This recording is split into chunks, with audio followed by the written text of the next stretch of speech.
Hello. Riter Radio 259. 259 episodes is a lot of episodes of this show. Question for you in the chat. People in the chat. You've been there for a little bit. What is a better look for the show as we stream it live? I assume if you're in the chat, you're watching and not just listening, right? Like your eyeballs are on a screen. If you're typing things, your eyes are on a screen. So what's a better look? Is it this, like for in general, as the show is happening, when I don't have a guest, it's just me talking, me just yapping at you. What's better? This, where there's all the stuff surrounding me, and still the screwed up Riter Radio logo that's oval instead of round. Not happy about that. What's better, that or just this one here, where it's just more me? There's too much me here. I think we can all agree on that. But I think maybe all the noise around me is wrong. And I can get rid of the ad up at the top there. It's not really an ad. It's like a promotional thing for a thing that I'm doing, which is Brain Vault every Tuesday at the Kaz. And I want all of you to come to it every single week. But I don't need to have it like getting in the way of my hand. Look, where'd my hand go? Watch, I have a hand. Oh no, Brad doesn't have a hand anymore. It's gone. See? So this look versus this look for the show, I kind of like this, but then when it gets edited for like little clips, it's always off center and crooked and weird. So I need your opinion on it. And the only way to ask is to alternate between the two and do it like right in front of you guys. I typically don't watch, but I prefer the one with the stuff. I prefer the one with the stuff too, Nick.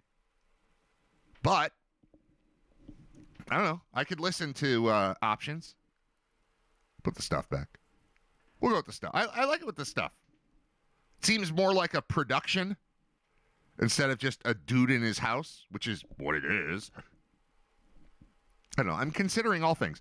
Also, I want to throw out there that when the show starts, sometimes it starts at 10:04 and sometimes it starts at 10:16, and that's me sitting with headphones on, jamming. Like I'm picking the songs. I have switched to Spotify instead of my own like personal collection, so as to be able to hit shuffle and walk away for 10 minutes if I need to. But like right before the show, I am picking the songs. Those are me. That's me getting in the mood and trying to get you in the mood. You know how it is. I'm lighting a candle for you. I'm dimming the lights. I'm lighting a candle. And I'm playing the songs I feel like playing. Things that are... I grew up thinking I would be a DJ on the radio, like an FM DJ, because I cared that much about music. I don't play anything, really. I play piano a little. I played guitar a little. I played trumpet when I was in junior high and a little bit of high school. I guess elementary school too. Whatever. I played trumpet. But I'm really, music does all the stuff to me. And so like when I'm playing a song, it's not just, oh, there's a song on. It's like, no, Brad is feeling this song or felt like he needed to feel this song. Like that is happening. I went last night to a kid concert again. We keep having those. It was a very good one though. It was my 6th grader in his 5th and 6th grade band. They played 4 songs. And then after that was the jazz ensemble of the 7th and 8th grade kids. And I have, a son in each of those. So they were both on stage. They both looked extremely handsome. And the bands were good and it was fun. But I'm like, especially with the jazz stuff, I can't walk out of one of those concerts, these jazz shows. All I want to do is go home and watch Whiplash. And I can't do any of the things that I'm hearing, but I feel the things that they're doing. And music matters to me. And it was awesome. It was awesome again. So super cool last night going to the kid concert. It was, I'm going to say nice, but it was different to have that instead of sports. We're back to normal today. Today is 3 basketball practices for one kid. And it's Thursday, so there must be baseball also. Yeah, Crap, forgot about that. So yeah, we're back at this. We're back at 4:30 to 6 basketball practice in Amherst. 6 to 7. Oh no, we don't have the 6 to 7 today. No. 4:30 to 6 in Amherst, 7 to 8 in Cheektowaga, 8 to 9 in Tonawanda. So I sent a message last night to both the coaches of the 7 to 8 and 8 to 9 practice. I'm like, hey, I'm trying to be fair to everybody. Sorry, my kid's playing on 3 teams. We're going to leave this one 10 minutes early. We're going to drive for 20 minutes, and we're going to be 10 minutes late for that one. And I think that's fair. Like we are committed. We're just overly committed. We have too many things. I have too many kids, and then we sign our kids up for too many things. And so I'm doing all of them, and we run into problems like this. And it just occurred to me now that there's also a 7 to 9 baseball practice for the little guy. I think Nate has the night off. He'll just be up in his room, I guess. He doesn't listen to the show, so I think I can tell this story. The most interesting thing that happened to me since I last spoke with you was sitting around so we go to this middle school concert last night. Middle school in our district is 5th through 8th grade. So Nate's in 6th, Zach's in 8th. Zach has a phone. Nate does not. He's got an old phone he carries around with him to play games, and he like chats with people online and stuff. He's got Snapchat or what? I don't know what he does. There was a time when I thought I would care about this, but I just whatever. It's fine. He wants to talk to his friends. Let him talk to his friends. I don't care. Until there's a problem, there's no problem.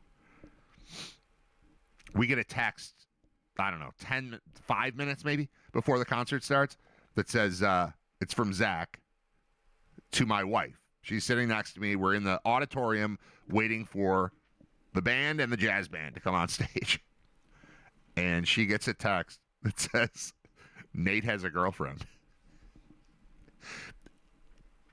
He's in 6th grade. Good. You know, whatever. I remember 6th grade. I was heavily involved in caring about girls in the 6th grade.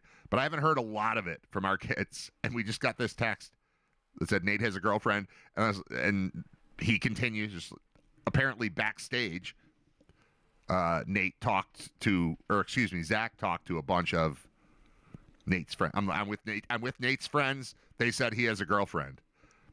My wife is like, she has a prediction on who the girlfriend is. And it's one of the twins. I don't know any of this. I know none of this. But she thinks it's one of the twins. Is it one of the, she types in the last name that I've never seen before. Then she's like, oh yes, this name and this name, they've been friends since, kindergarten. I'm like, oh, all right. Sure. But it's not one of the twins. It's a different person that is a suspected, it might be the right word, or accused girlfriend of Nate. Because, you can't be accused of having a girlfriend when you're 6. He's not 6. When you're in 6th grade is what I meant. Yeah. That's bad. So that happened. And there's still like 2 minutes before the show. So I say, like, my parents are next to me too. So I've got my wife to my left. Her mom is to her left. My youngest son, Drew, is to her left. And then to my right is my mom and then my dad. And I turn and I'm like, it's funny. She just got a text from Zach, and it said Nate has a girlfriend. And they laugh a little and like, oh boy, here we go, that kind of thing. And then it goes away. Concert ends. We're standing outside of the auditorium in the hallway waiting for the kids to come to us. They've got, they just finished their show. And that's always kind of awkward, and sometimes they announce and sometimes they don't. Like, meet your kids in the hallway, go over there, do this, stay in your seats, whatever. This time they didn't announce anything, so we just we're standing in the back waiting around. And so it's me and my dad and Nate, who has returned. Now, Nate is the one who has been accused of having a girlfriend. I can say this because he's at school. He's not listening. He doesn't go back and watch Riter Radio. He will never catch episode 259 unless one of you text him, but you can't because he doesn't have a phone because I'm smarter than that. Jerks. Anyway, I'm in the hallway. We're just kind of broken up. We're just waiting around. We're waiting for Zach to come back, the oldest, to come back. Nate has already come back. And the way that it's broken up, because there's a table there, I'm standing in the hallway. My dad's right here, and Nate is right here. And my dad, who's not like this, or at least I want him to not be like this. I think he's not like this. He's like, what was that thing about Drew having a girlfriend? So he heard me, didn't totally process it, laughed, smiled the way you do when you don't totally hear a joke. You know, you don't hear it, it was meant to be funny, and the socially acceptable response is to be like, and then you don't know what just happened, but you're like, I don't know, it's probably funny, it's fine. And then you let it go. My dad decides in the hallway to say, what's the thing about Drew having a girlfriend? It's not about Drew having a girlfriend. It's about Nate having a girlfriend. Nate is standing there when he says it. Luckily, Nate is half paying attention. So I'm not positive if he heard it, and I was able to get out of the conversation by going, and like kind of him, that one, that guy over there. That's who we were talking about. And then it went away, and we haven't talked about it since. But once we had a text message from the 8th grader about the 6th grader having a girlfriend that we had never heard of. We know her name now, too. I'm not going to reveal her in case her parents listen or something. But, and I don't know if it's true. I don't know. I just know that we have found a rumor about this kid having a girlfriend. And then when I told my dad about it, in confidence, thinking it was fine, he brought it up as soon as the three of us were standing together. Me, my dad, and the kid accused of having a girlfriend, which is not a terrible accusation. It's fine. But think about it when you're 11 years old and suddenly your parents and grandparents are talking about it standing in a school where she probably is. She's probably there. She's probably in the band, too. I mean, he didn't meet her playing travel baseball. I'll tell you that right now. It's Riter Radio. It's episode 259. I'm calling Jay Skursky. Jay is in San Francisco for the Super Bowl. In or near. I texted him not knowing he was there and said, are you around to do 15 minutes with me today at 10:30, 11, or 11:30? He said, I'm out in San Francisco at the Super Bowl. Are those times Eastern? If so, yes. I said, even better, Eastern. I'll call you right around then, and we'll be live when you go on. And then I said, sorry for the 7 a.m. text. He said it was okay. I've been up since 5. The media shuttle leaves at 6. So we'll get the full update on that now, because I'm plugging in the phone. We're going to do this live. So call Jay at 10:31. Not bad. I said 10:30. It's 10:31. Pretty good. It's the most on time I've ever been for anything, I think. 1 minute late. Jay Skursky. Hey, what's up? How's California? It's nice. Yeah. It's good. I would imagine. I know. I don't want to brag about it, but it's nice. No, you're allowed to brag. I didn't know you were out there. I wanted you on anyway just because I like having you on. And there's a lot of Bill stuff to talk about. And I would have hit on the Super Bowl, but we'll do that much more because I only discovered half an hour ago that you're out there. So I felt bad. I really did. I told this story that I felt bad that I sent you a text at 7 a.m. because I don't think that's in bounds to text people at 7 o'clock in the morning. But I didn't know you were in California, so I thought it was 10, and that seemed fine. Yeah, it would have been okay. It would have been fairly early had I not been. But as I responded to you off the air, I've been up since 5. The media shuttle here leaves at 6 a.m. Sorry, it's a little loud. They're doing a mic check behind me, so I don't hear anything but you. You're good. Yeah, the media media shuttle leaves at 6 a.m. The Super Bowl is logistically kind of a nightmare. Everything, the media center and everything is kind of based in San Francisco. The Patriots, where I am right now, are in Santa Clara, and the Seahawks are in San Jose. So My comparison for that is, imagine that, downtown Buffalo was hosting the Super Bowl. One team was practicing in Batavia and another team was practicing in like Niagara Falls. Oof. So that's kind of like, that's kind of what we're looking at. So it's so a lot of time on media shuttles. Not awful, but not good. Yeah, no, it's just they're early mornings. Like as I said, the shuttle leaves at 6 a.m. and the good thing is it's these availabilities are over by about 10 a.m. Pacific time, so that's kind of nice. You kind of got the day in front of you, but definitely early wake up calls. What's a goal for you as a reporter covering these two teams? Like you said, you're at New England right now, but like, what are you looking for when you're covering your team? You're covering the Bills. It's pretty obvious, but when you're looking at two different teams, one of which is much more relevant to Bills fans than the other, like what are you looking to do? Do you have plans? Do you have angles? Or are you just like, let's see what happens and like take it as it comes? No, I think most of the week is mapped out. Obviously with New England being in the AFC East, there's some, I think probably more greater degree of interest in the Patriots. There's, the connections with Matt Collins and Stephon Diggs being former Bills.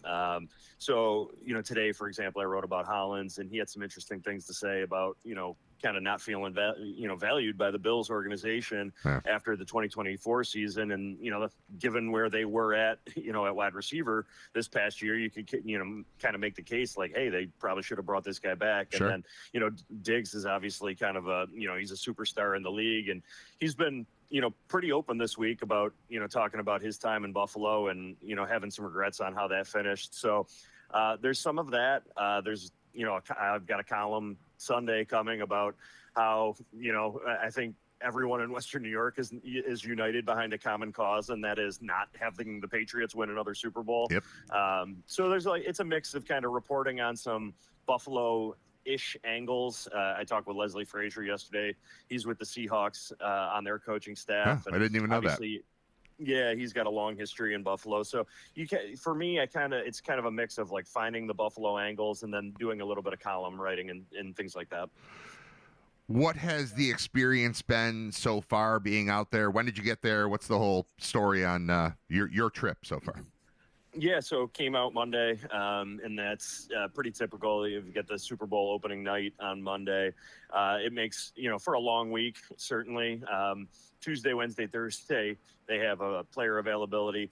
Usually by Saturday, the week has kind of, if you're kind of grinding the first few days, you can kind of take a day on Saturday to enjoy, the city that you're in a little bit. So, last year it was New Orleans. Before that, it was Las Vegas.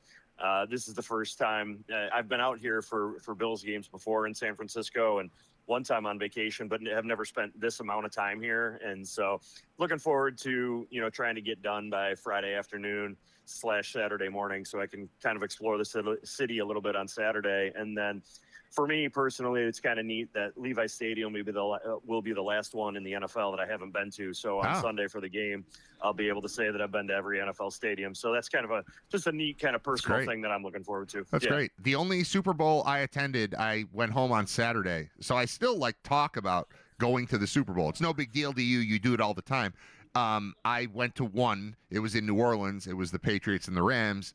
And I went home on Saturday. And then when I got off the plane is when I found out that Jim Kelly had gotten into the Hall of Fame. So that's how long ago it's been since I've attended a game, and I didn't even attend the game, and I still brag about going to the game that I didn't go to. There's a listener named Mike S. Mike S. asks, has Jay indulged in the San Francisco treat, rice-a-roni? I tell him, you know what? I'll text him when we're done, and I'll tell him no, and to stop. You still have time. Yeah, stop bogging down the show with questions like that. No, you still have plenty of time. You'll be all right. All right, Bills stuff. Last I talked to you, they had no coach. Now they have a coach, but it's a coach that we know. Overall impressions of what has gone on in the last 2 weeks since the McDermott firing, which I think, I talked to you the day that he got fired. So it's been that long. Yeah. So, I mean, I think initially I was a little bit underwhelmed by the Brady hire. A little bit surprised, actually, too, quite frankly, because, he was the first person to interview. They go on to interview, 9 candidates. And it feels like at that time, maybe they're not circling back to Joe Brady and that was just kind of an in-house thing. Also, at the time, Joe Brady had second interviews with a couple of different teams, so there was the very real possibility that they might lose him for that way. That being said, now that I've thought about it a little more, kind of sat on it, I understand the reasoning. I understand the desire to kind of keep, some measure of continuity for Josh Allen. Is it going to work? I don't know. I mean, we're going to find that out. He's going to be a first-time head coach, and you never quite know. I will say that, it seems like the Bills have been doing kind of a media blitz here of sorts of trying to kind of get out, the message as to, why they made this decision, why Joe Brady is the right guy for the job. Whether that ends up being the case, we're not going to know until September. As I said, though, the more that I thought about it, I can understand some of the reasoning behind it and some of the vision that Joe Brady sold them on, particularly as it pertains to keeping some continuity with the offense and the quarterback. To me, the phrase that keeps popping into my head is vibe tweak. Like they tweaked the vibe. They didn't blow it up. They're good. They win all the time. They win the division most of the time. They go to the playoffs every year. They have a guy who is the best quarterback I've ever seen play football on their team. There's something there that's right. I don't want to blow it up. I want to tweak it. And I think that's kind of where they landed overall. How they got there might be a little weird with, Bean being promoted the same day that McDermott is fired. That's a little weird to me. But generally speaking, like a global view of it, I feel like it's a tweak, and that's probably right. At least that's what I would try to do too. And I would add to that players love Joe Brady. Okay, the offensive guys absolutely love playing for him. Go back and listen to Dawson Knox the day after the season ended talking about Joe Brady, or listen to what Dalton Kincaid had to say last week, or Josh Allen. Obviously, Josh Allen is going to have a close relationship with his offensive coordinator, his former quarterbacks coach, but it filtered out throughout the offense. And Khalil Shakir, I mean, I can go down the list of guys who have positive things to say about Joe Brady. There's a couple of things that I'll be interested in, right? The Bills are pushing this CEO vision, right? That's what they want the head coach position to be, alignment with Brandon Beane. Obviously, what that means is that they're on the same page in terms of player acquisition, in terms of free agency in the draft. Obviously, you can connect those dots, and it suggests that alignment had deteriorated, right, with Sean McDermott and Brandon Beane. And I think that, is probably the case. After 9 years together, there probably was some disagreements in that kind of thing.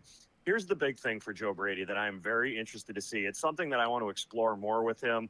Probably the next time I'll talk with him is at the scouting combine, which is only a couple of weeks away. The NFL calendar is kind of unrelenting in that way. But Josh Allen, to me, is the type of player who needs to be coached hard at times. And can Joe Brady do that? Is he going to be more than Josh Allen's buddy?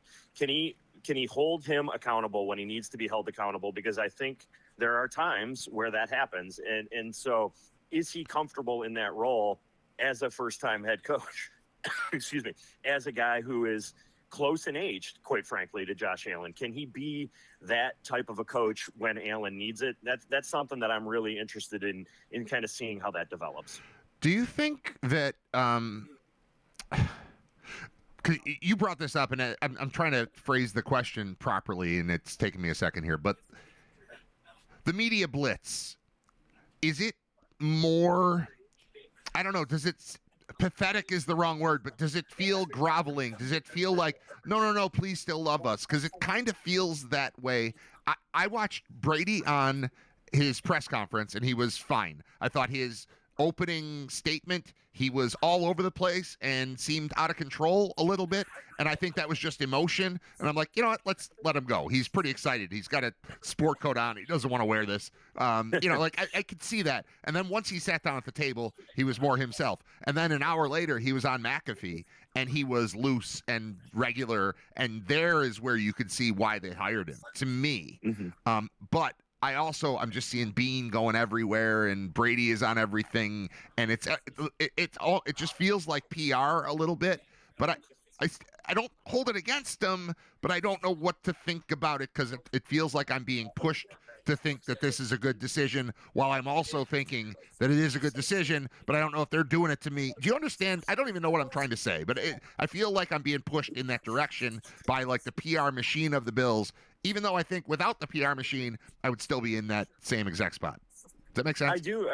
Yeah, it does, and it's an interesting perspective. I would say this about it. I will slightly disagree with you a little bit on Brady's opening. I actually liked it. I found it kind of endearing. I thought, Sure. the emotion and the nerves of it. Honestly, I think he was nervous, and I think he was very emotional. And one other thing that I thought he did a great job of, that the organization, quite frankly, maybe dropped the ball a little bit with, was he was very gracious to Sean McDermott in his opening statement when he took the podium. And so I thought all of that really was a good moment for Joe Brady. Yeah, he wasn't super polished necessarily, but that's okay. I don't really need that. He was real. Yeah, he was real. Yeah. Exactly. And then as far as the PR thing, listen, far be it for me to complain about a team being available, right? I'm never going to do that. Right. It's great for us to be able to talk with these guys. I will say this. They were losing the PR battle in the immediate aftermath of firing Sean McDermott. I think they misread the room a little bit in terms of the love that the fan base had for Sean McDermott, even allowing that there were a lot of people that were saying that he should be fired, and that goes back to 13 seconds and the repeated playoff failures. There were a lot of people that thought that, hey, Sean McDermott's taken him as far as he can go. He's a great guy. He's done a great job, but they need a change here. Well, they made that change, and then they realized, like, oh, well, maybe a little bit of be careful what you wish for here. And so they, it felt a little bit cold in the way that they did fire him. Yeah. There was a long time there where before they sent out a message of gratitude, of thanks, a video, all of that stuff. So I think the PR battle for them was not going well at the beginning. Now, you can look at that and say, okay, well, so are they course correcting here? Are they, making steps to kind of improve that image and to kind of show people why Joe Brady was the hire in the first place? I think that's fair to say. I also think, though, that that's what they should be doing, right? You want to get him out there. You want to get people on board with the decision and show what it is that they liked about him. And so I think for, honestly, today, right now, going on as we speak, Jim Leonard and the coordinators are meeting the media back in Buffalo. I'm, of course, obviously not there, but that's a great step, right? Because we never used to hear from coordinators. We would have to wait until the spring in April before we would, get a chance to talk to those guys. So I think it's a really good idea what they're doing right now, bringing in Jim Leonard, allowing him to talk about, what his vision will be for this defense. That's how you get the PR kind of back on your side and get people on board with these decisions. Is it as simple as let everyone talk except for Terry Pegula? Because really, I think the firing is one thing, but the way that it went down with like Bean talking, but then Pegula interrupting to like try to help him, except Bean's good at the talking and Pegula's not good at just get him in the front row, let him sit there with everybody else, and then everything goes fine. Is it that simple? I think it might be. I think there's some of that. And listen, I wrote a column a couple of days after that press conference that I thought, some of the reaction was a little bit over the top, honestly, in terms of, this disaster of a press conference and all the words that were being used, because I didn't think it was that. I do think that the owner created a mess for his general manager that he didn't have to, particularly with Keon Coleman. But here's my thing about Terry Pegula. And I know this wasn't exactly your question, but I don't care. Do you think I care, Jay?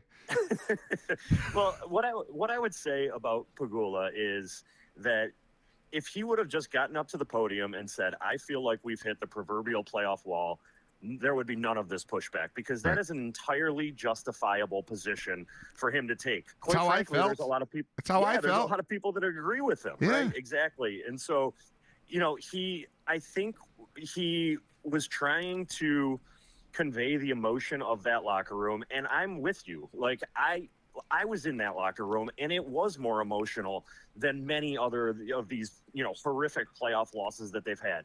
These guys were taking this hard. These guys were crushed, and he saw that. And did it move him? Did it have an impact on him? Yes. Is that the reason that he made this change? I don't necessarily know, but even if it is, you can't ignore the body of work and the repeated playoff failures. And so, listen, I think it was a good step by the Bills to make Terry Pegula available. We have been asking for it for years.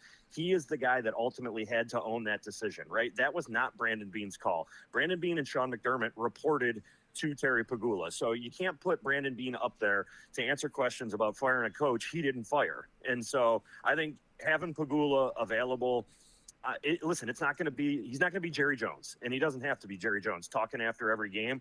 But when there are seismic changes to his professional sports teams, right? So if he fires Kevin Adams or if he fires Sean McDermott, I do think he should speak to the media. I think it was a good step in the right direction. And I hope that, within reason, that he's available more moving forward. All right. Jay, I'll let you go. You got stuff to do. Thank you so much for checking in from San Francisco. We'll talk to you soon. Thanks, Brad. Thank you. Jay Skursky, Buffalo News. On a whim. Hey, you know what I could use today? Skursky. Sent a text to Skursky. He's like, yeah, it's 7 a.m. here. What? It's now 7:48, and we just wrapped up 18 minutes talking. 18 minutes. Yeah, we had him on for a while. Good dude. All right, timeout.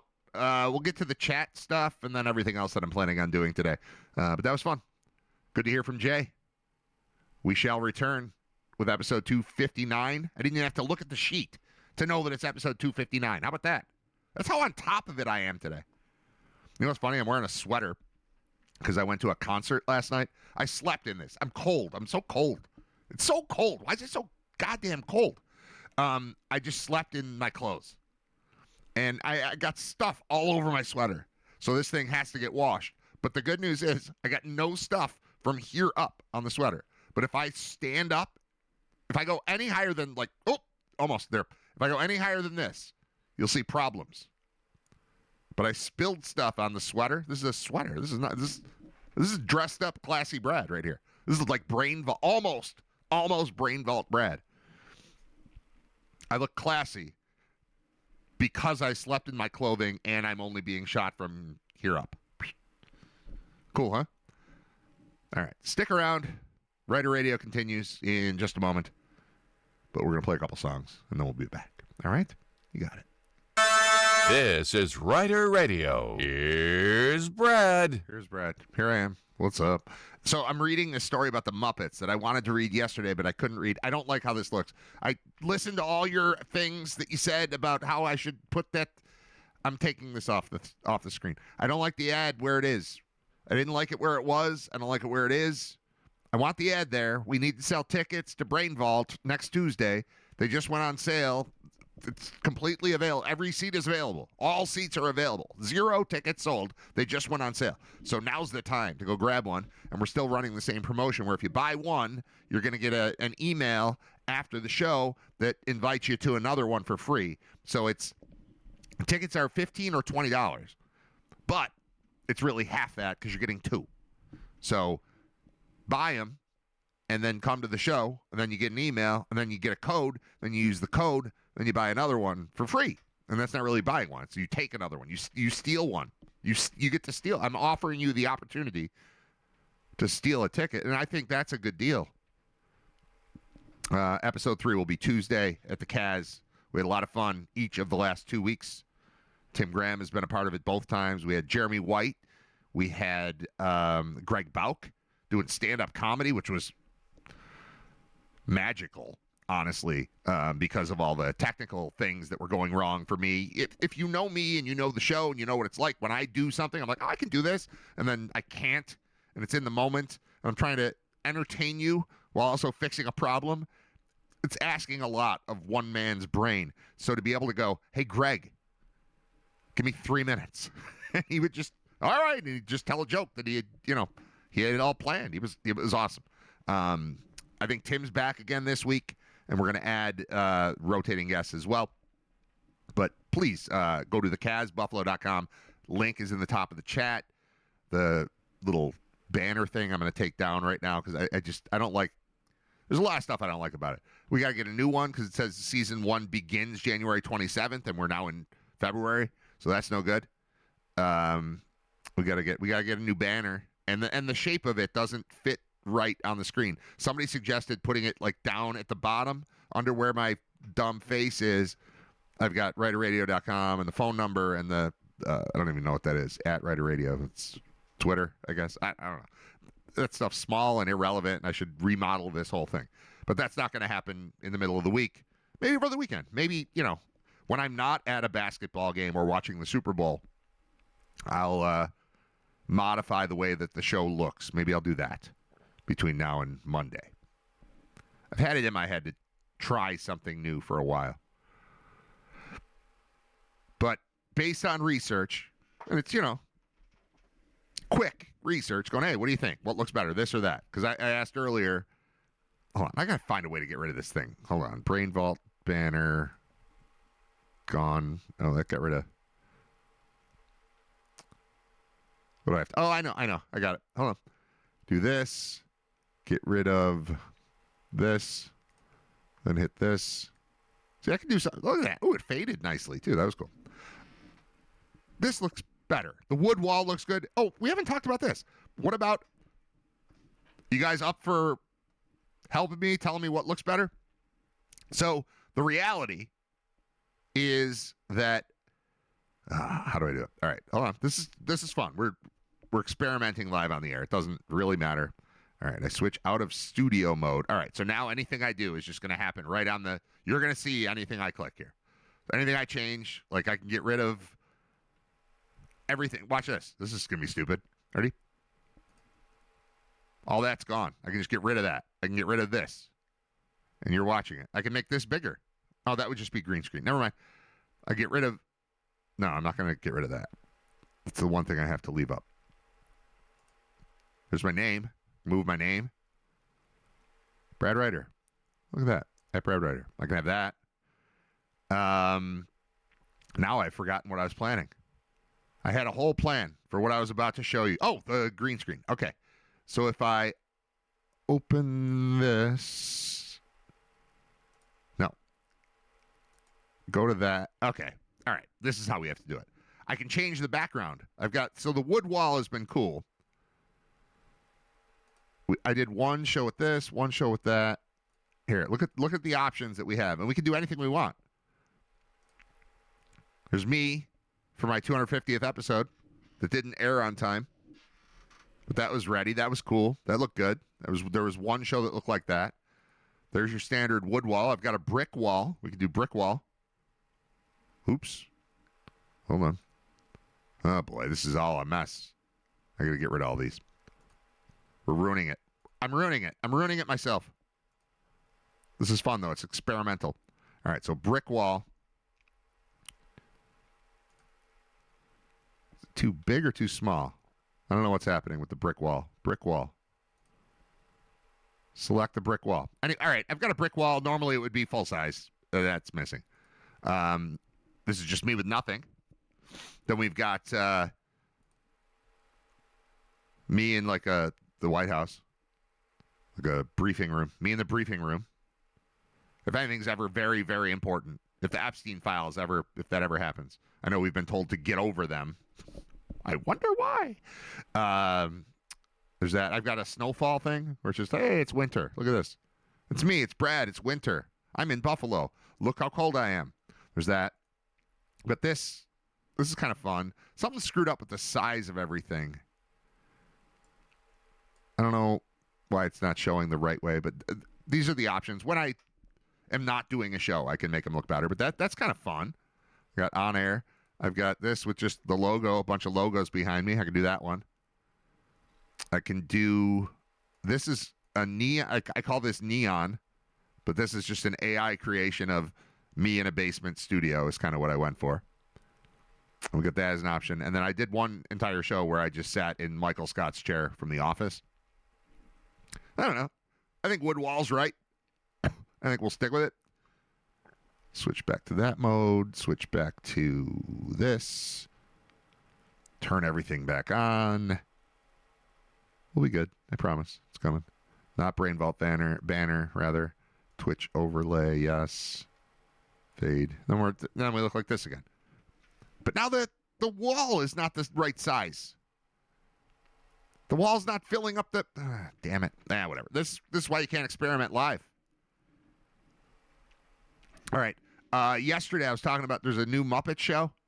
There's a Muppets 50th anniversary special. And I wanted to read about it because the tease headline thing made me very interested. And I couldn't get it because it's Washington Post, and I don't pay $2 a month or whatever it is or a week. I don't know. I can't subscribe to everything. So sometimes I'm like, ooh, that sounds like a good story. I want to talk about it because I like the Muppets a lot. I include them on in the open of the show every day. I just think they're fun, man. It's nostalgia, but it was just really well done. It was cool. It was casual and fun, and I wish my show was the Muppet Show. Like I want the show, I want it to be that. That's what I want Brain Vault to be. I want it to be part Kill Tony, part Muppet Show. I want fun. I want energy. I want people to hate it and love it and laugh at it and boo it and all of that. Like just fun, energy, music, lights, all of it. Trivia. I like the Muppets. I envy the Muppets. I think they're good. I like those little their vibe. Their vibe is the best. And so there's a 50th anniversary special. And without even reading the article, I knew that the theme of the article was it just feels like the Muppet Show. It doesn't feel like a anniversary thing. It doesn't feel like a special. It just feels like the show. I was like, yeah, I'm in. Give me that. John Denver is dead, so we can't use him, but give me something in his place, and we'll be fine. And they gave us Sabrina Carpenter, which is fine. I can hang out with Sabrina Carpenter and the Muppets for half an hour. That's cool. It's half an hour long. It's not an hour. They didn't drag it out. They didn't do any of that stuff. They just made an episode of the Muppet Show that's new. And I could tell from the tease part of the headline. It was the headline, but then there was like more to it. Like, I want to read this. And I couldn't read it. But shout out to my wife's cousin Liz, who's like, I have a subscription. Here it is. And sent it to me, and now I have all the words. And I read all the words immediately right after the show. She sent it during the show yesterday when I was trying to open the article. She sent me the article. But I didn't notice until after the show because I'm busy doing the show. Like if you're texting me, if you're a friend of mine or a relative, and you're sending me a message on my phone, more than likely I won't see it until noon or 12:17 or whenever I end the show. So I saw it afterward. I opened it up. I said, thank you. I'll do it tomorrow. I'm going to read this now. I read it now. Oh, well, I read it then. I read it now is a sentence that doesn't make sense. I guess I read it just now. I just read it. That makes sense. But I read it now. I read it then, in the moment. I got it. I was like, yes, I want to read this. A, made me really want to watch The Muppet Show. B, was really well written in a world of so much AI writing. I've been using AI a bunch to write like the show notes. If you go on Spotify or YouTube, when the show is posted after the live version of it, I didn't write that. I take the transcript from the show, I put it into AI, and I say, sum up this show in 2 paragraphs. And it's always like overly glowing and complimentary, but I have learned like the voice of that AI. Like, I'm sure it's partially shaped by what I do, but it's got this tone to it that I recognize when I see it elsewhere. Like there is a, all right, here we go. We're going to blow somebody up real quick. I'm not going to say his name. There is a former Buffalo sportscaster who has been posting things. He's a Facebook friend, and he's been posting these really long things, and they're thoughtful, and they're really good, and people are very complimentary about the things that he's posting. He is 100% using ChatGPT to write these lengthy Facebook posts, these thought pieces about the world. Like, there'll be a thing, and he'll think it, and for sure, the AI is telling the basic story of what he's trying to say. But he is attempting to pass it off entirely as his own. And I haven't seen anyone call him on it, but it's happening. And look, I get what using AI does. It speeds a lot of things up. It helps me when I am getting ready for Brain Vault, and I'm like, I need 5 questions and answers about NFL award winners, for example, because I'm using it to help me write the trivia questions, because why would I not? I wrote 45 trivia games with 500 questions in each of them. like all just me. I just did it. And it took me so long, and it was so much work, and it's so much easier to be like, write me a question about this. You then have to look at it and make sure it's right, and figure out some of it. Like they'll write the same question twice. It's not perfect at all, but it's a very helpful tool. It's like employing a bunch of morons to help you. That's what AI is as of right now. It's going to get better. Or worse, however you want to look at it. It's going to get more productive. It's going to get smarter. But as of right now, using AI to write things is just like having useful idiots. That's what it's. A group. ChatGPT to me is 5 staff members of Riter Radio, and all of them are stupid.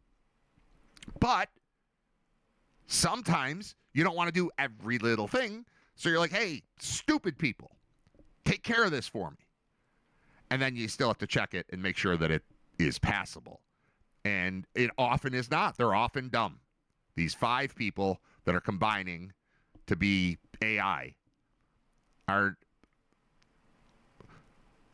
they're artificial. They're not great. They're fake, and they feel fake. But they can get pretty good once they get the tone of your voice down. And I think that is what has happened with this one guy who is a former sportscaster who is putting out these very thoughtful essays lately. And they're so obviously not written by a person because they sound exactly like my show notes. I can just tell. I've known the guy for years. I know what he talks like. I know what he writes like. I know what he sounds like. It's not this. And I've seen it twice. I didn't know I was going to talk about this. So this was not a plan. But I could tell it's written by AI. The reason I brought it up is that this Muppet thing is not at all written by AI. You can tell it's an actual writer with talent. There is room in the world for people to keep working. If you're good at what you do, you're going to be fine. You're not going to be usurped by AI. And the thing that led me into this too is I looked up her name, the name of the woman who wrote the story about the Muppets. The Muppet Show refuses to modernize in its triumphant revival. On the 50th anniversary of Jim Henson's show, The Muppets, with a boost from guest star Sabrina Carpenter, pick up exactly where they left off. The way I phrased that made it weird. It wasn't written weird. It was written fine. On the 50th anniversary of Jim Henson's show, The Muppets, with a boost from guest star Sabrina Carpenter, pick up exactly where they left off, is how that was meant to be read. It's written so well. It's such a good piece of, I don't know if journalism is the right word, but criticism. And I was like, all right, well, this is a real person, I think. And then I'm like, who wrote it? Because I do that a lot. Because a lot of things I click on, it'll say it's Sports Illustrated. But I don't even know if Sports Illustrated is still a thing. Like, that might just be computers. SI. Now, maybe there's somebody that still works there. Maybe they still put out a magazine. I don't know. But I get things that say Sports Illustrated at the top, like in the like the address bar of the browser or whatever. That makes it seem like, okay, this one's real. It's not World News Now .tv or it's not a made up. I think it's people, but then you click it and it's not people. And then you look and either like I wonder for a while. I was wondering before I started using AI more. I was wondering every time I read something, is that AI or just somebody fresh out of college? Because it's kind of the same. It's kind of what I was saying earlier, that AI is like employing 5 morons. Like, they might have a good idea here and there. It might be helpful, but I don't know. I got to go through it. And so I will open a story. I'll read the story. I'll get the sense, this is written by a robot or a moron. And then I'll click on the author and try to figure out, like, oh, it's a kid who still goes to the St. Bonaventure. Cool. Or it's I don't know. It's a name that nobody would name a person. Like, I don't believe you. So the name of the person, the name of the author for this Muppet story from the Washington Post is Lily, Lili, Lily Loofborough. And that sounded like a made-up AI name, Lily Loofborough. But I checked, and by all accounts, she seems to be real. And I think I need to become much more acquainted with her writing. I found her website, and one of the like things you can click on there is things I've written. It's just home, about, things I've written, and blog. And things I've written, I want to read almost all of them. The Male Glance, Zelensky is Resurrecting the West, the post-traumatic novel, Louis C.K.'s special, Sorry Isn't Bad, but it shows what he's lost. I'm definitely going to read that. The Myth of the Male Bumbler, the female price of male pleasure, how political amnesia helps us mishandle the pandemic, the debt immigrants can never repay. I'm into all of this. And there's, I don't know, 50 things written here. Something about Cosby. Something about Brangelina. Brainwashing Woody Allen. I'm in on all of these things. I think this is my new favorite writer, Lily Loofborough. She's won some awards. She's written for the New York Times Magazine, the New York Review of Books, The Guardian, The New Republic, Talking Points Memo, PMLA, Salon, Slate, Al Jazeera America, The All, AWL, Post 45, The Los Angeles Review of Books, New York Magazine's The Cut, Oyster Books, Boston Review. This is real. This is a real person who's doing the real thing of being a real writer. She already is like just behind. I'm going to go Chuck Klosterman first, who's got a new book out called Football that I have not yet read, but I can't wait to read. And who else is good? Gladwell. Malcolm Gladwell, while I find him slightly irritating at this point in my life, I'm still interested in everything he does. Same kind of thing where, like, I know his tone, and it's a little tedious and, I don't know, overwrought at times, but I like him. Generally speaking, like I read his first, 5 books and kind of bailed after David and Goliath, maybe. Is that 5? I wanna pursue this Lily Loofborough thing to completion. Or till I get bored.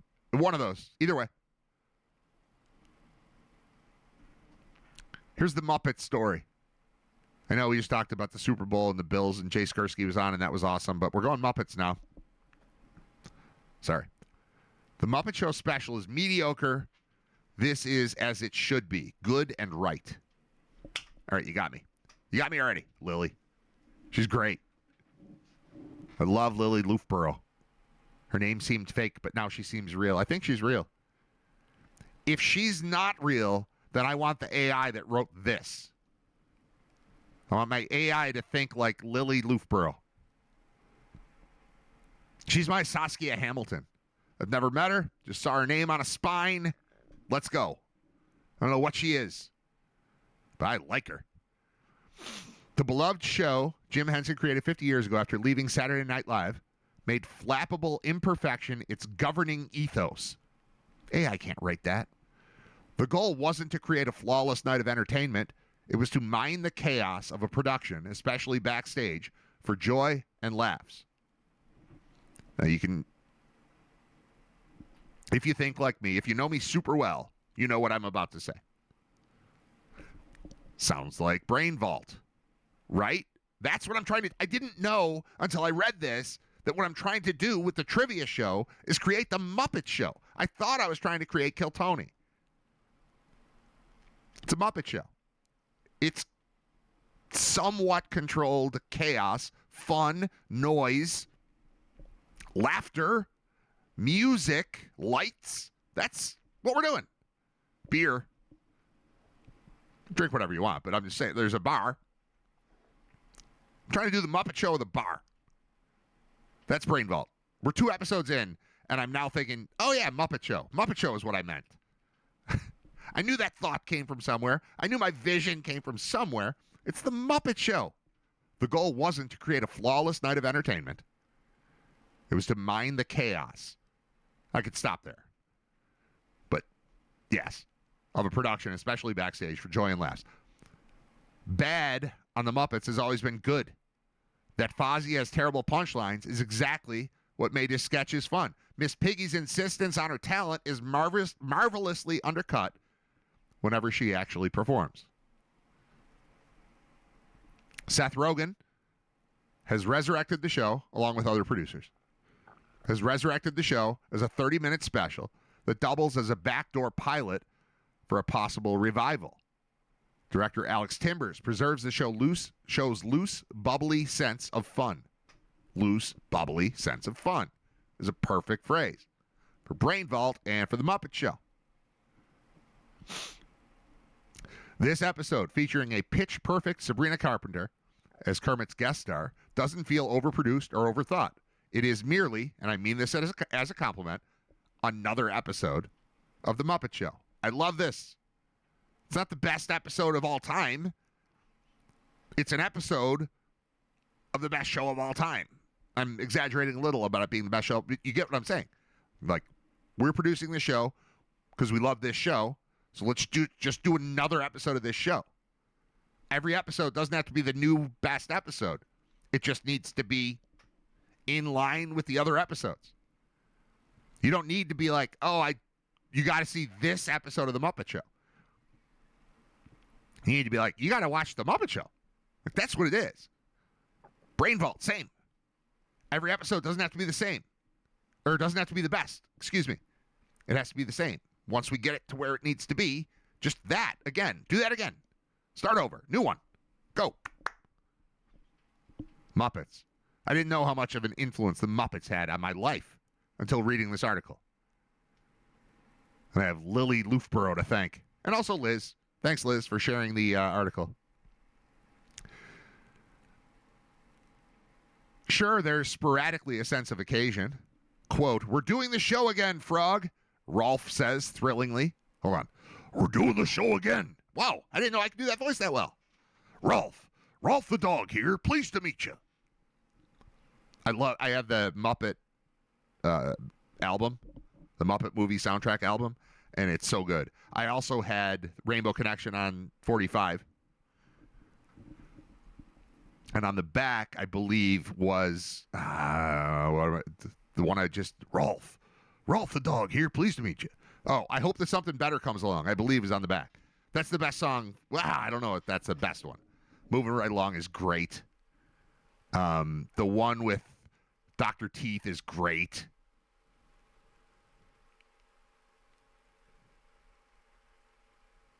Muppet Show with a bar and no Muppets is an interesting tagline.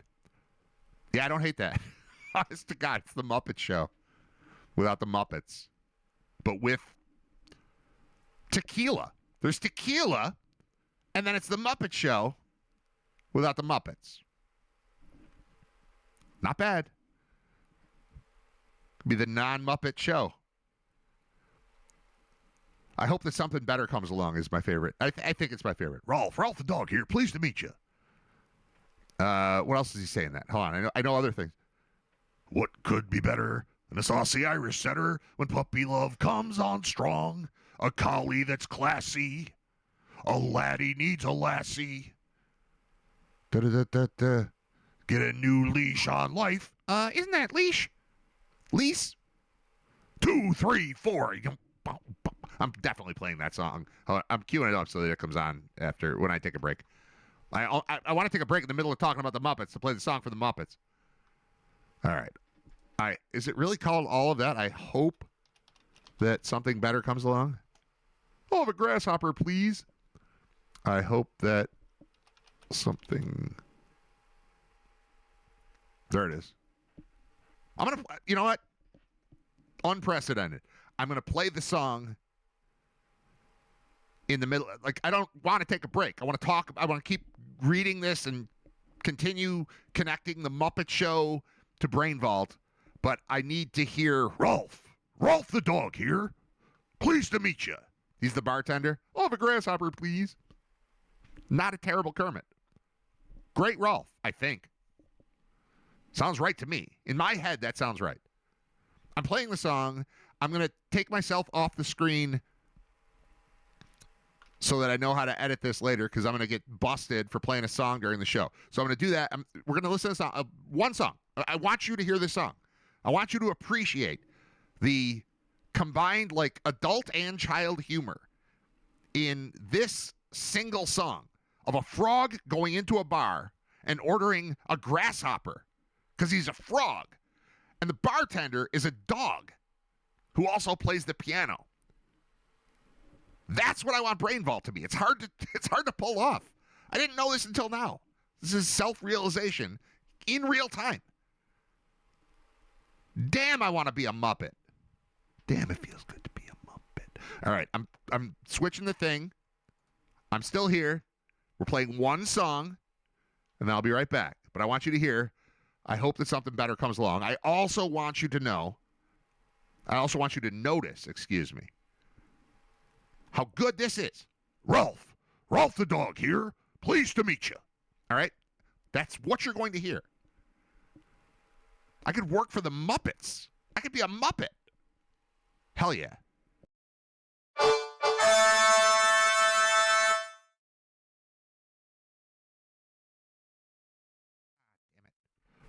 That's perfection. That is perfection. That song is perfection. Everything that entertains me is contained within that song. Somebody wrote, "What a great song." I said, I cannot think of a better song. Listening to it, there are jokes in there. It's how many jokes? If you sat and calculated the number of jokes that are written into that song that also is super catchy and kind of rocks, where would you land? 58 jokes? Are there 58 jokes in a 3.5-minute song? Good God, man. That is perfect. What year is that? 80? 79? I need to look this. I want to read about the show, the 50th anniversary episode, but that is unbelievable. Was that Randy Newman? It seemed like it was written by Randy Newman. Or was it? We're going to find out. Wait, I need to find out. I hope that something better. I hope there's a whole Wikipedia page for the song comes along. I hope it was written by Randy Newman, because that's what I was sensing. It's sung by Jim Henson, it says. But let's get some details on this. Is there a Wikipedia page for that song? There's a Muppet Wiki page. Let me just try regular Wikipedia. Hold on. Be there.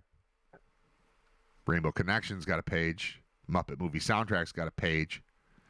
Muppets The Green Album has a page. They do mention, I hope that something better comes along on there. So this is just a regular Google search for I hope that something better comes along wiki. And then it's not something, it's something. Okay, maybe that'll help. But it's a Muppet thing, Wikipedia, and then just a Reddit thread about shared custody post-divorce with infidelity from the subreddit Autism in Women. After over 12 years together, my ex-husband cheated on me, 44, female, with another woman, asked for a divorce, and started a new life. I'm not going to read that one. No, I just want to know, like, details on this song. All right, I'm going to try Muppet Wiki, MuppetFandom.com. We'll see. I don't think this is going to give me all the info I want. I hope that something better comes along as a duet performed by Kermit the Frog and Rolf the dog. By the way, how'd I do on Rolf? Rolf the dog here. Pleased to meet you.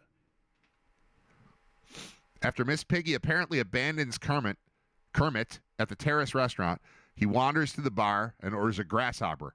I'll have a grasshopper, please. To drink away his sorrows, the pianist, Rolf.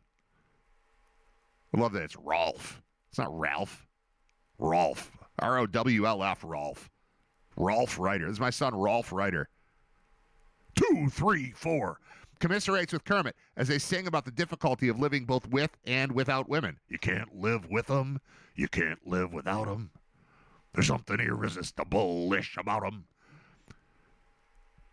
At the end of the song, Ralph notes, it's not often you see a guy that green and the blues that bad. This is a pairing of the two characters because Jim Henson performs both voices. Written by Paul Williams. There it is. Paul Williams. I don't know what that guy did, but I knew who he was when I was a kid. He's in the movies. He's around. Little, like, blondish, glasses, nerdy, but, like, interesting. Kind of, at the time, I think I probably confused him with, well, Randy Newman would make sense, too. Randy Newman, similar. But almost, oh, God. My brain's not working. Studio 54 artist, soup cans. Wow. Come on, brain. Come on. You can do this. We're going to take a break. No, I'm just kidding. Campbell Soup. Everyone's saying this for 15 minutes. That guy. Campbell Soup. Can. Artist. Andy Warhol. Good God. Kind of an Andy Warhol vibe to Paul Williams. I think he was in the movies. The movie for sure. The first one. I don't know. The Muppet Caper and the Muppets Take Manhattan. And that's, I don't know if he was in those. But you get what I'm saying. Andy Warhol is the name I was looking for. 9.2 out of 10 on my dog voice. 2, 3, 4. All right. Back to the article. No. I just wanted to find out. All right. Let's find out what Paul Williams did. This is a rabbit hole. Welcome to Riter Radio Rabbit Hole. Paul Williams, what about him? He was born in 1940. Yeah, that's him. Blondish hair. Had the glasses that are tinted, kind of. Had that look. Some of his most famous compositions include We've Only Just Begun, just an old-fashioned love song. I Won't Last a Day Without You, Nice to Be Around, You and Me Against the World, Sad Song, Evergreen, Rainy Days and Mondays, and Rainbow Connection. There's a biographical documentary called Paul Williams Still Alive and includes clips of his appearance on The Muppet Show. He wrote Emmett Otter's Jug Band Christmas songs and score, Muppet movie songs and score, Muppets Christmas Carol song and score, Emmett Otter's Jug Band Christmas stage production songs, A Muppet's Christmas, Letters to Santa. Look at this guy. That's probably all I know him from, being a little weird-looking blonde dude with glasses on The Muppet Show. Kind of looks like a Muppet. Love this guy. Paul Williams. Shout out Paul Williams, who is old. Born in 1940. It doesn't say dead. Let's just call him real quick. I can't call Paul Williams. I'm just kidding. All right, back to the story from Lily Loughborough, my Saskia Hamilton. Sorry, I saw the word Ralph, and then we had to listen to a song, and then I had to talk about it for 11 minutes or something. 2, 3, 4. Seth Rogen makes a brief cameo in which he's unceremoniously bumped, but the show barely feels any need to introduce itself to new audiences. There's no effort to modernize. This is not ABC's The Muppets, the sitcom that launched in 2015 with Kermit and Miss Piggy estranged and Piggy hosting a talk show. Or 2020's Muppets Now, an ostensibly unscripted show consisting of various acts with Scooter acting as the bridge between them. The Muppet Show, with one exception, which I'll get to, basically nails it. The special is unapologetically nostalgic and gloriously so. How magical it is to see that grand old marquee exactly as it was, to hear, it's time to play the music, it's time to light the lights, and to watch all those fuzzy goofballs deliver that absolute bop of an opening song without a single concession to how time has, in fact, passed. The exception is Sabrina Carpenter, whose many delightful scenes opposite Miss Piggy keep driving home to the latter's mounting annoyance how old she is. This is so well written. The Muppets are the best, and this is like the best thing I've ever read about the Muppets. Then we just listen to the best Muppet song. I'm going to watch this Muppet episode. There might be more Muppet content tomorrow. I cannot promise that it won't happen. Paul Williams is in Smokey and the Bandit. Little Enos Burdett says Paul Peck, who chimes in on the chat. Unless that's fake Paul Peck, but I don't think that sounds like something Paul would know and say. And who's gonna imitate Paul Peck? You know you can't pull that off. You can't be Paul. Good call, Paul. Thanks, man. There are a few Easter eggs for superfans. In her opening number, Carpenter inflicts mild violence on a number of male Muppets in what feels like a nod to Rita Moreno's legendary and Emmy-winning guest stint, which featured her singing I Get Ideas while genially assaulting her dance partner. How good is this writing? I can't get over the writing. Lily, what's her last name? It's a crazy last name. Lily Loofborough. I love Lily. I sounded like Ralph there when I said that. Lily Loofborough. Ralph the dog here. Pleased to meet you. Want a grasshopper, Lily? All right, where was I? The show feels less scholarly and responsible than simply straightforward. I love everything about this. I love the writing. I love the show from reading the writing. Scooter once again knocks on the guest star's dressing room door to announce the seconds till the curtain rises. An At the Dance segment makes good use of Pepe the King Prawn. Gonzo, still voiced incredibly by Dave Goelz, does one of his trademark daredevil stunts with a highbrow twist. It's not that good. A Muppet Newsflash prominently features Rudolph, who suffers some ill effects following a more than usually perplexing Muppet Lab segment. Grumpy critics Statler and Waldorf get plenty of screen time. How is this not lauded as the greatest show in television history? Just reading an article about it makes me so badly want to be a Muppet. Like, I just want to live in that world. Damn, they're good. So is Lily Loofborough. I don't know what I like better, Rolf or Lily. Best of all, the background teams with Muppet extras, Muppeting hither and yon without lines or rolls. That sentence made me love Lily and made me love this Muppet episode I have not seen yet. Yes, that's what I need. I don't have a plan for all of it, but just, we got a bunch of puppets. Use them all. Just put them all in the background. Get them there. Fantastic. Together, they create an impressively dense and populated panorama featuring some tremendously artful puppeteering that you might not even notice the first time you watch. Carpenter's energy is ideally calibrated for a program like this, and her final number, which I'm not allowed to describe here, but which features two main Muppets, is genuinely iconic. Holy crap. I'm going to see an iconic moment with two prominent Muppets and Sabrina Carpenter when I watch this thing. I haven't seen it yet. I'm so excited about this. It's so stupid, right? But this, to me, is the world of entertainment. This is what I want to exist everywhere in the world. And this is the writing I want to exist. I'm so excited about all of this. This sounds stupid, right? I can't even imagine what AI is going to say when I ask it to give me I'm going to give it the transcript of this show. I'll be like, summarize it in 2 paragraphs. And it's going to be like, Brad really likes the Muppets. Out. Yeah, I don't know. Eric Jacobson's Miss Piggy remains excellent throughout the episode as she struggles to absorb Carpenter's praise while sustaining her own sense of rivalry. There's a notable change, however. She expresses surprisingly little tenderness toward her Kermie. Bum, bum, bum. Plot twist. Not super into Kermit. And then they use a screenshot. Keep in mind, these are puppets.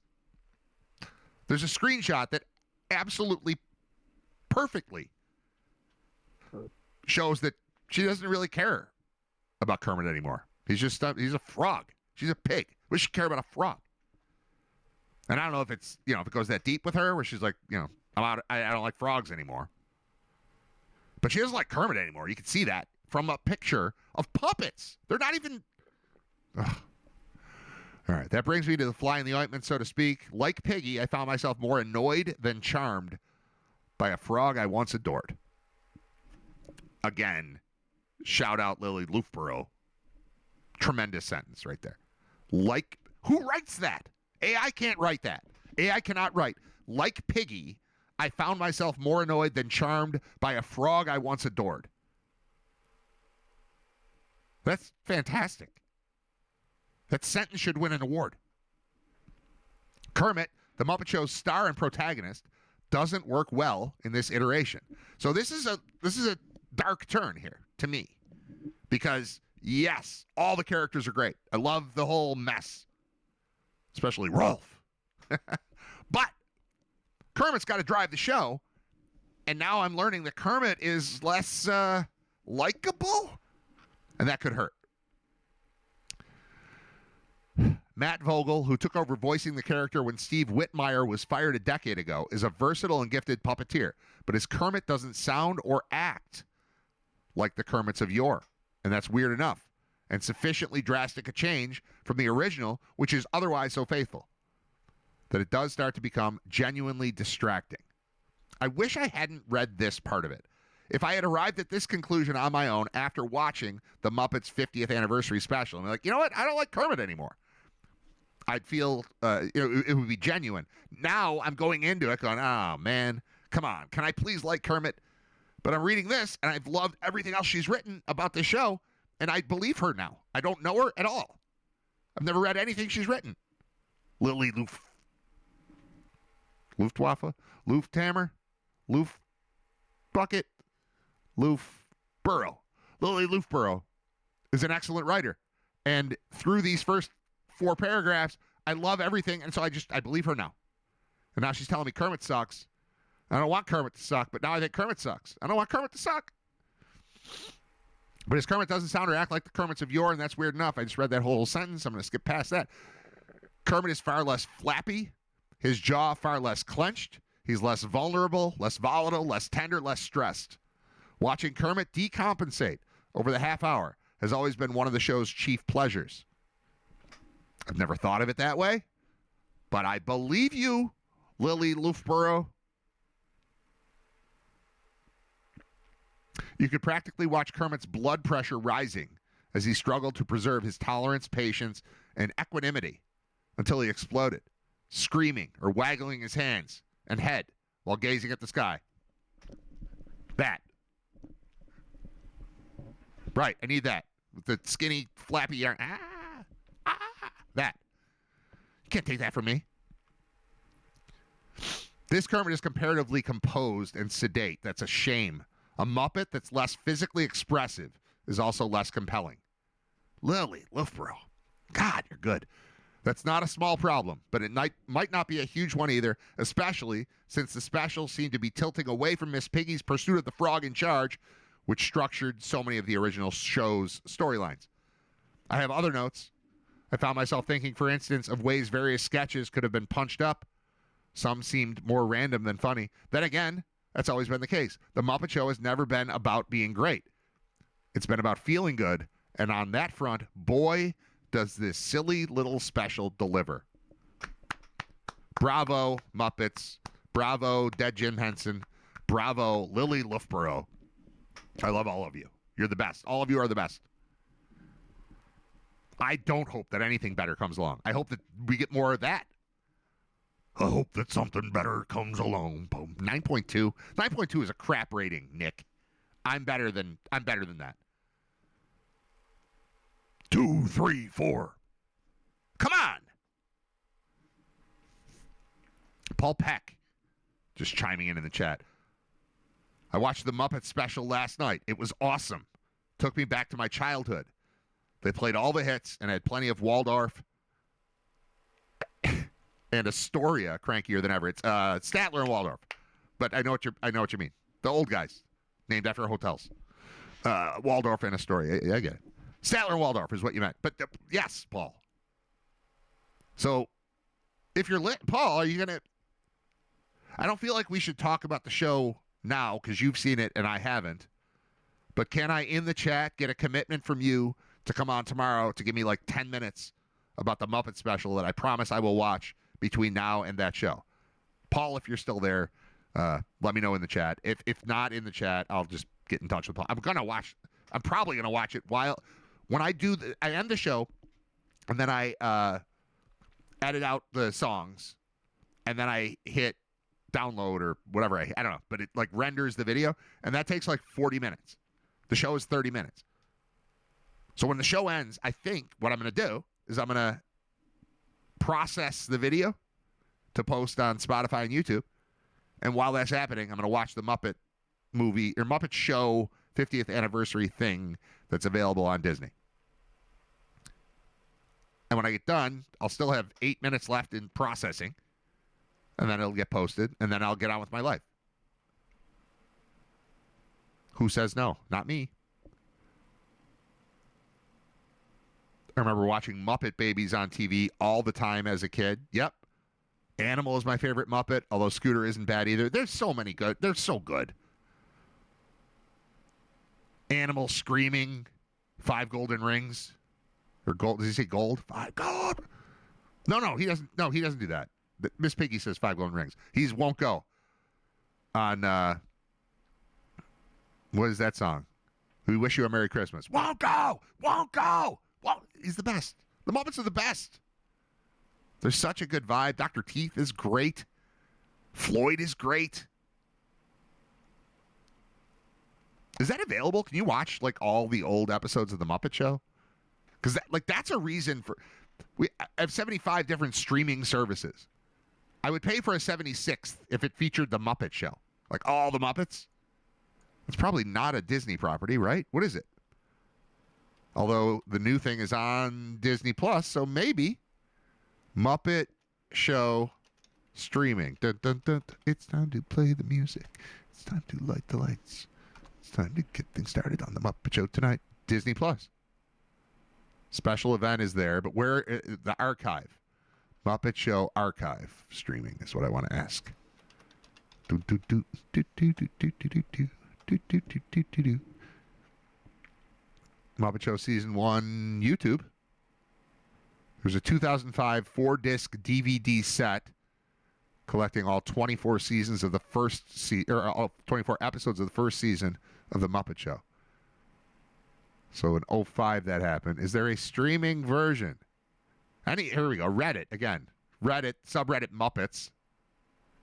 Any way to watch the Muppets in high quality? Honestly, Disney Plus is the best, most complete version of the show we've ever had.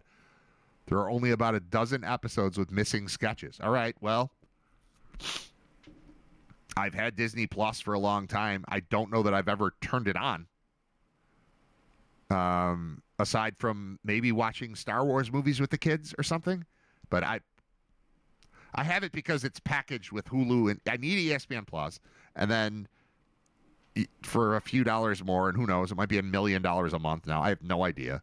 But Hulu, Disney, ESPN all together was like, it made more sense than just ESPN. So I got that. So I have Disney. So Disney Plus has them, is telling me, okay, well, maybe I'm going to spend the rest of the day watching the Muppets until I have to go to a bunch of basketball practices. 4:30 to 6, 7 to 8, 8 to 9 for one kid, and then another kid has baseball 7 to 9. We can do it. We'll pull it off. We got 2 cars. It'll be fine. All right, I'm done for today. Done for today. Thanks for listening, watching, whatever you do. I always say listening, and I know people watch, but I don't know. I wouldn't watch. I would listen if I were you. I don't do a lot visually here. It's just me talking with a fake wood wall behind me. But I appreciate what you do.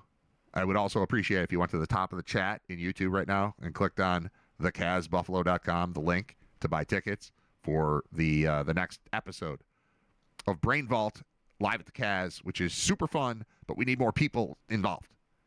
So please do that. And every ticket you buy is going to come with a code to get another ticket for free. So you're buying, the price is, it's half. You're buying 2. You're getting one, but you're going to get another one in the future, and that one's going to be free. So please partake. Appreciate it. Thanks for listening, watching, whatever you do. And I'll be back with you tomorrow, hopefully to talk with Paul Pack about the Muppets. He didn't reply in the chat. Disney removing the Muppet Vision 3D from the park was a mistake. Muppet Vision 3D from I'm out on Disney stuff, man. I've never been no desire. I have boys. The youngest is 9. I have escaped the plot to make me go to Florida and deal with a mouse. I just, nope, no interest, never, not going. I have friends that go twice a year. I'm never going. I have a good friend who was just like me and rejected all of this. And then went once. Like, oh, you gotta go to Disney. I'm not going to Disney, Josh. Talking to you, buddy. No. Have fun. Enjoy. We'll hang out when you get back. But I'm not going there. But I would agree that removing the Muppets from Disney World, I assume you mean world, because we're on this side of the country. Removing Muppet Vision 3D is dumb. It's the best thing you got going. I didn't know you had it. All right, good show. Jay Skursky and the Muppets. That's what we've done today. Oh, God. All right, I'm going to end the show and go watch the new Muppet special. You should, too, because even though he didn't reply in here, I'm going to have Paul Peck on the show to talk about the Muppets. If I bring up if you're doing a show, just picture you're doing a show. I'm doing the thing that Nick and Depew talked about, which is where I say I'm done, and you got 20 more minutes. I'm going to be done within like a minute, I think. But if you're just doing a show and not really thinking about who might be listening or watching or paying attention, and then you're talking about the Muppets, and you're like, man, I got to see this show.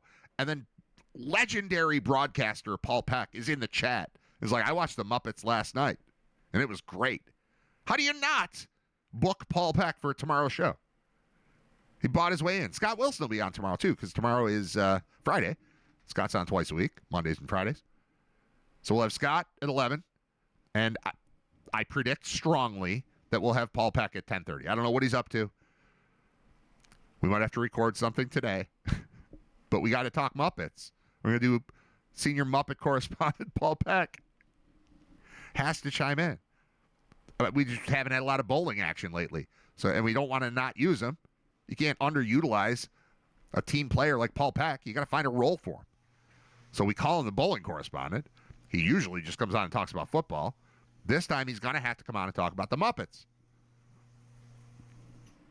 So that should be tomorrow, along with Scott Wilson, who may or may not have seen the Muppet thing. Thank you. Bye. What are you doing for lunch? I don't know. I have a turkey sandwich. We're going to go around the corner. I think you should come with us. This is a great place. Okay. We brought you a shirt. Will you get out of here? Will you get out of here? Will you? Now, will you go to lunch? Go to lunch. Will you go to lunch?